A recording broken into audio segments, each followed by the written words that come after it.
අයිබෝන් ඔයාලා හැමෝටම SNTV YouTube නාලිකාවට ඔයාලව සාදරයෙන් පිළිගන්නවා. ඉතින් මේ YouTube නාලිකාව හරහා International Relations කියන විෂය යටතේ පාඩම් මාලාවක් මම ඔයාලට අරගෙන එන්න බලාපොරොත්තු වෙනවා. ඉතින් අද පළවෙනි වීඩියෝ එක විදිහට මොකද්ද මේ International Relations කියන්නේ? ඒ වගේම මේ International Relations වල තියෙන වැදගත්කම් මොනවද කියලා සරලව මම ඔයාලත් එක්ක කතා කරන්න බලාපොරොත්තු වෙනවා. ඉතින් අපි හැමෝම දන්නවා ඉන්ටර්නැෂනල් රිලේෂන්ස් කියලා කියන්නේ රටවල් අතර තියෙන සම්බන්ධතා ස්ටඩි කරන සබ්ජෙක්ට් එකක්. එහෙම නැත්නම් රිලේෂන්ෂිප් between countries ස්ටඩීස් කරන සබ්ජෙක්ට් එකක්.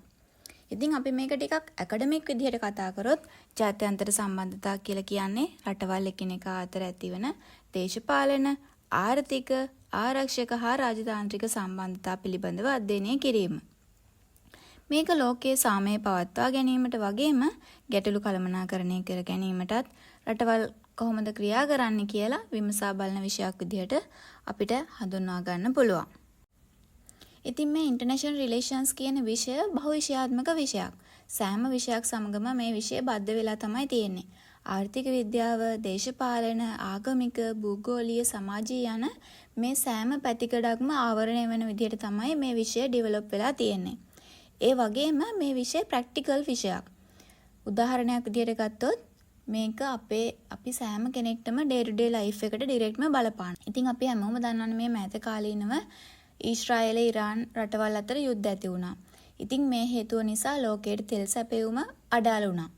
මේ හේතු නිසා පුංචි රටක් වන ලංකාව, ඒ වගේම පුංචි ඒකකයක් වන අපේ නිවෙස් වලට මේ ගැටුම බලපෑවා. වෙනත් රටක ඇති වෙන මේ ගැටුම පුංචි එකකයක් වන අපේ ගෙවල් වලට පවා බලපානවා කියලා කියන්නේ අපිට පැහැදිලිවම තේරුම් ගන්න පුළුවන් මේ ඉන්ටර්නැෂනල් රිලේෂන්ස් කියන විෂය ඩේ ටු ඩේ ලයිෆ් එකට ඩිරෙක්ට්ම බලපාන ප්‍රැක්ටිකල් විෂයක් විදිහට. ඉතින් ඓතිහාසිකව ගත්තාම ශ්‍රී ලංකාව, ඉන්දියාව, චයිනා, යුරෝප් සහ අනිකුත් බොහෝ රටවල් සමග සම්බන්ධතා පවත්වලා තියෙනවා. උදාහරණයක් විදිහට ගත්තොත් අතීතයේ රජවරු වෙනත් රටවල කුමාරිකාවන් විවාහ කරගෙන තියෙනවා, වෙළඳ කිවිසුම් පවත්වාගෙන තියෙනවා, ඒ රටවල් අතර යුද්ධ පවත්වලා තියෙනවා.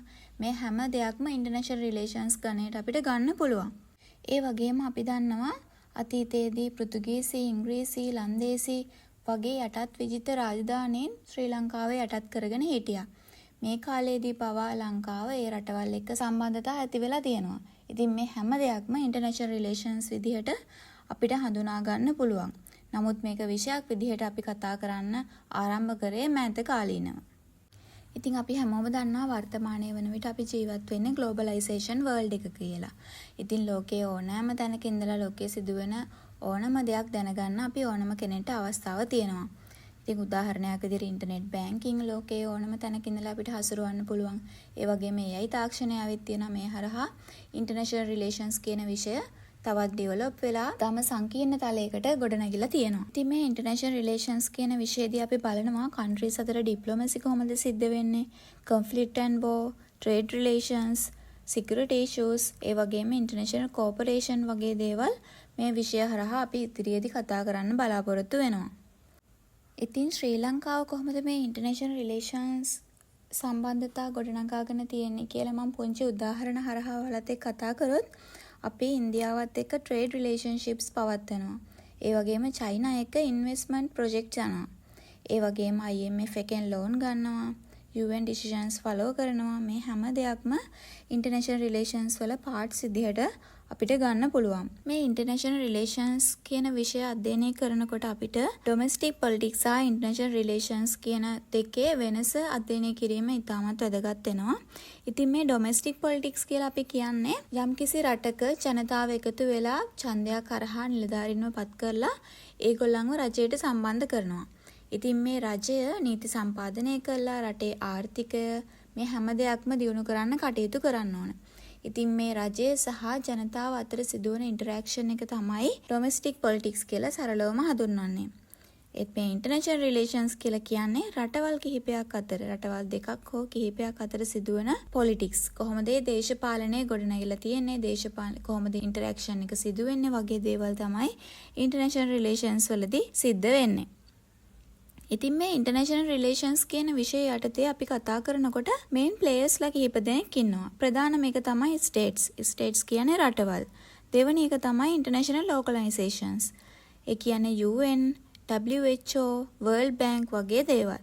තුන්වෙනි එක තමයි NGOs. අපි හැමෝම දන්නවා ලෝකේ පුරා NGOs විශාල ප්‍රමාණයක් විහිදලා තියෙනවා. ඒක උදාහරණයක් විදිහට අපි ගත්තොත් රතුකුරු සංවිධානය වගේ NGO ප්‍රධාන තැනක් ගන්නවා මේ අතරින්. ඊට අමතරව මල්ටිනේෂනල් කම්පැනිස්, ඒ කියන්නේ Google, Apple වගේ ආයතන මේකට ගන්න පුළුවන්. ඊළඟ තමයි ඉන්ඩිවිජුවල්ස්, ඒ කියන්නේ ප්‍රෙසිඩන්ට්ස්, ඩිප්ලොමැට්ස් වගේ පුද්ගලයන් මේ සඳහා උදාහරණ විදිහට අපිට ගන්න පුළුවන්. ඊළඟට අපි කතා කරමු ජාත්‍යන්තර සම්බන්ධතාවල තියෙන වැදගත්කම. ඒ කියන්නේ importance of international relations. පළවෙනි එක තමයි ජාත්‍යන්තර සාමය සහ ආරක්ෂාව. රටවල් අතර ප්‍රශ්න සාකච්ඡා කරගෙන විසඳ ගන්න පුළුවන්, යුද්ධ වළක්වා ගන්න පුළුවන් මේ හරහා. ඉතින් මේ අනුව international relations කියන එක ජාත්‍යන්තර සාමය සහ ආරක්ෂාව පවත්වා ගන්න අපිට වැදගත් වෙනවා. උදාහරණයක් විදිහට ඉන්දියාව සහ ශ්‍රී ලංකාව අතර නිතරම දීවර ගැටලු ඇති වෙනවා. ඉතින් මේ රටවල් දෙක එකතු වෙලා සාම සාකච්ඡා පවත්වාගෙන මේ ගැටලු අපිට අවම කරගන්න පුළුවන්. දෙවෙනි එක තමයි රාජතාන්ත්‍රික සම්බන්ධතා. රටවල් අතර මිත්‍රත්වය සහ සහයෝගීතාවය මේ හරහා වැඩි කරගන්න උදව් වෙනවා.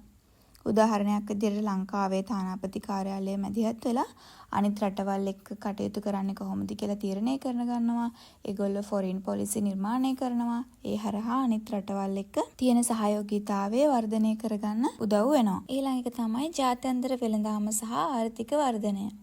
රටවල් අතර භාණ්ඩ, සේවා හෝමාරුව නිසා ආර්ථිකය දියුණු වෙනවා. උදාහරණයක් විදිහට ලංකාව තේ අපනයනය කරලා විදේශ විනිමය උපයනවා. ඉතින් මේ වගේ ජාත්‍යන්තර වෙළඳාම සහ ආර්ථික වර්ධනයටත් ඉන්ටර්නැෂනල් රිලේෂන්ස් වැදගත් වෙනවා. ඊළඟ එක තමයි ගෝලීය අභියෝගවලට මුහුණ දීම. වර්තමානයේ වෙන විට ලෝකයේ රටවල් බොහෝ ප්‍රශ්නවලට මුහුණ දෙනවනේ. ඉතින් මේ ප්‍රශ්නවලට රටකට තනියම විසඳුම් හොයන්න බෑ. ඒ නිසා අනිත් රටවල් සමග එකට එකතු වෙලා වැඩ කරන්න සිද්ධ වෙනවා. ඉතින් අපිට උදාහරණ විදිහට ගන්න පුළුවන් climate change. එහෙම නැත්නම් දේශගුණික විපර්යාස. දේශගුණික විපර්යාසවලදී රටවල් අනිත් රටවල් එක්ක එකට එකතු වෙලා වැඩ කරන්න වෙනවා. මොකද දේශගුණික විපර්යාස හරහා විශාල විනාශ වෙනවා රටවලට. ඉතින් අනිත් රටවල් වලින් ආධාර ගන්න සිද්ධ වෙනවා. මේ නිසා ඉන්ටර්නැෂනල් රිලේෂන්ස් කියන විෂය වැදගත් වෙනවා අපිට ගෝලීය අභියෝග වලට මුහුණ දෙනකොට. අනිත් ගෝලීය අභියෝගයේ විදිහට අපිට කියන්න පුළුවන් ත්‍රස්තවාදී එහෙම නැත්නම් ටෙරරිසම්.